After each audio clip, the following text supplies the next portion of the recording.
Hello, my name is Dr. John Pacey, inventor of the Pacey Cuff urethral control device. Pacey MedTech is proud to bring you the new Pacey Cuff Ultra, a state-of-the-art device for treatment of post-prostatectomy incontinence.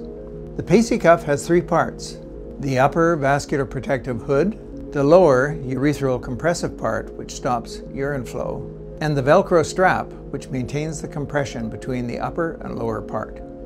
The power sleeve is a device which makes the Pacey Cuff more comfortable by preventing pinching and by increasing continence.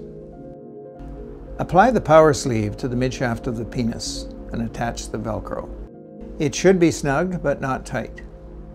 Now apply the Pacey Cuff over the end of the penis and center it on the power sleeve. Center the urethral compressor over the urethra. Compress the top and bottom parts and secure the Velcro strap, noting the number. If you're uncircumcised, leave the foreskin in its natural position. After applying the cuff, be sure that there is no pinching.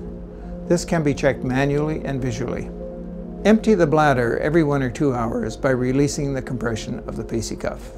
There is no need to remove the Pacey Cuff or the power sleeve during urination. If you have difficulty adjusting the Pacey Cuff, watch the adjustment video or contact customer support at Pacey MedTech.